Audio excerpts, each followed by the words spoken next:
I'm not making, at the end of the day, no excuses. But, when you have the injuries we had, it's difficult.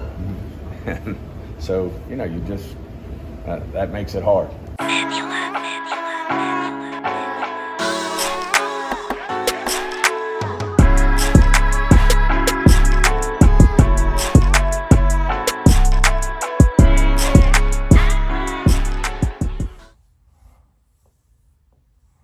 Yeah, no intro. Yeah, no. Injuries.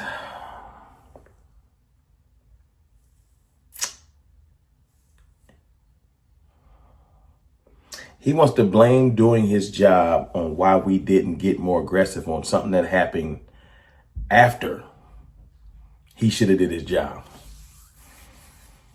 The injuries happened after the offseason when you should have did your job. But you want to talk about injuries. Listen, shout out to my channel sponsor, BetUS, for sponsoring this video. If you into sports, basketball, whatever, and you're still getting your bet on even though NFL is over, do your thing. Had to talk to my channel sponsor, my fault. Injuries though.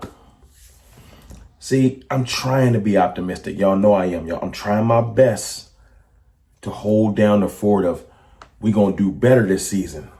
And every time I get a chance to start lifting myself up, start uplifting the community, let's focus on doing this to get the roster better, doing that to get the roster better. It's like Stephen Jones just comes and kicks over our fort, knocks down our drink. It's like he sets the whole house on fire. I don't know why he can't just let us be optimistic and shut up, but he can't. And I don't want to be lied to, so I guess I should be happy that he's being upfront and honest, but it's infuriating. That's the word, infuriating, dealing with Stephen Jones. And I don't know where his dad at. I think Jerry might be too old to do this anymore. He just out. He ain't even there no more. But when we used to talk about, hey man, Stephen Jones is going to be worse than Jerry Jones, I think we're getting a glimpse. Because he giggled. Did you see go back and watch the front clip, come back to this part.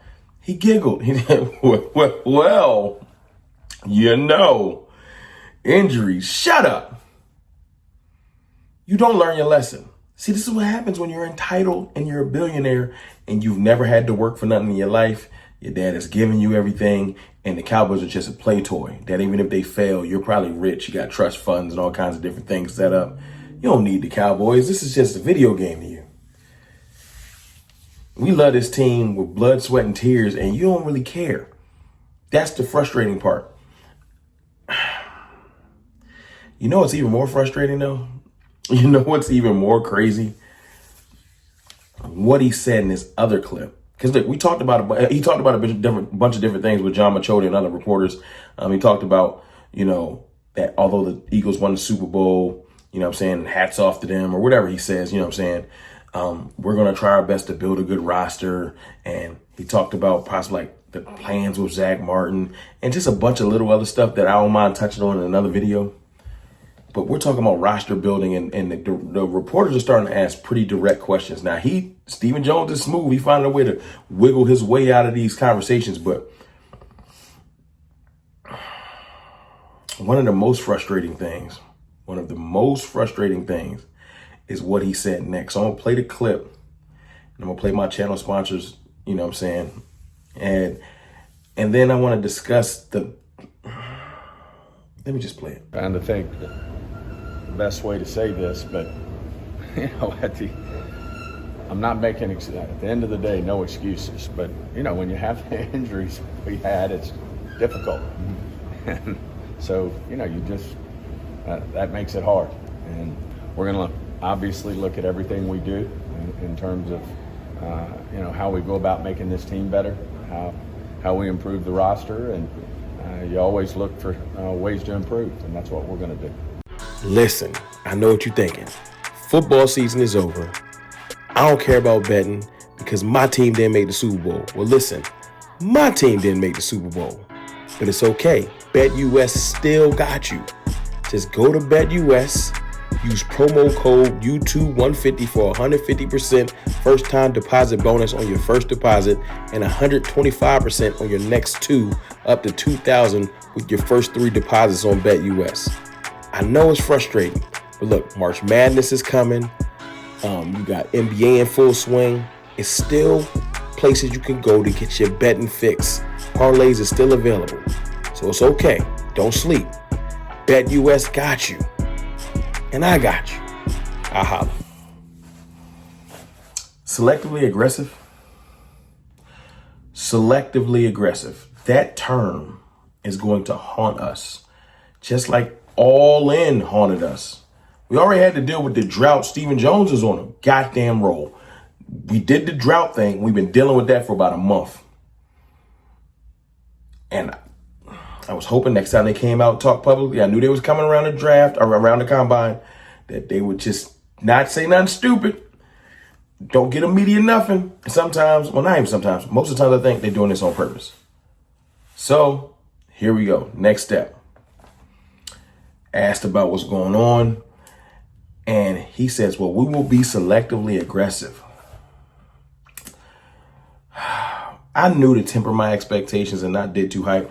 First of all, I didn't think that we were going to go spend mad money. Let me just taper that back. I just wanted to build this team with decent, good players that are free agents, so that when we hit the draft, we can go after the best players available.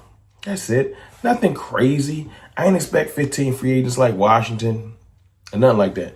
And I didn't expect top of the market free agents necessarily, but good players like Javon Kinlaw, maybe Hargrave, you know what I'm saying? Good veteran linebacker, veteran corner, you know what I'm saying? Whether it's a low round trade or whatever you need to do to make this team better, that type of stuff.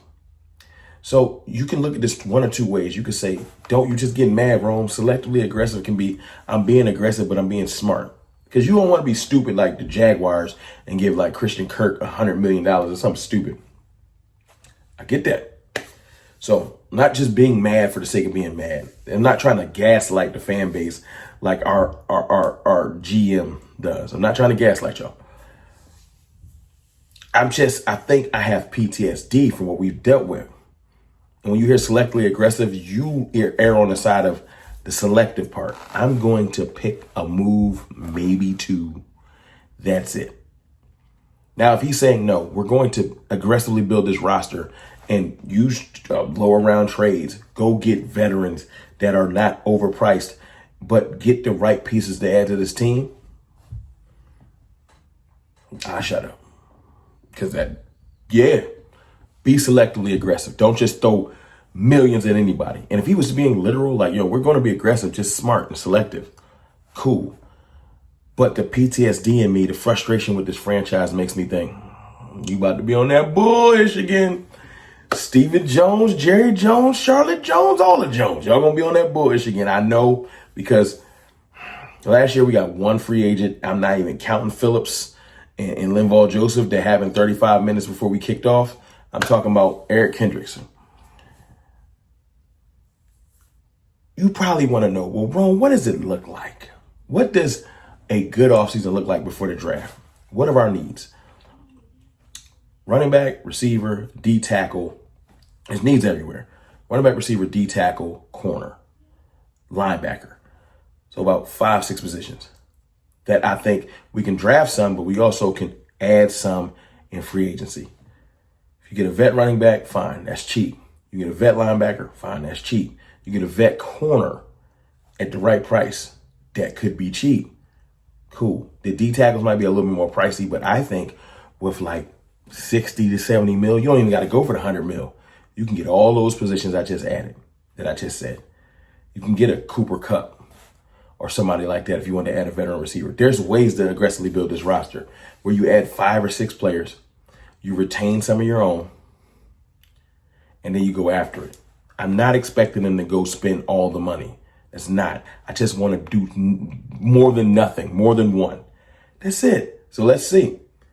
But I wanted to explain that. I'm not expecting them to go get the top free agents. I just want them to build this roster smart and aggressively. Not selectively aggressively, but aggressively. So we're going to see, man. We're going to see if selectively aggressive haunts us for the rest of the offseason. because every time they don't do something, ESPN's going to run a show. Is this what selectively aggressive means? And it's going to piss me off. But it's your boy, Mr. Rome, man. Shout out to my channel sponsor, Bet US. Y'all let me know how y'all feel in the comments about our crazy, goofy, stupid owner or owner's son or whatever you want to call him. And I'll be back in a minute. I'll holla.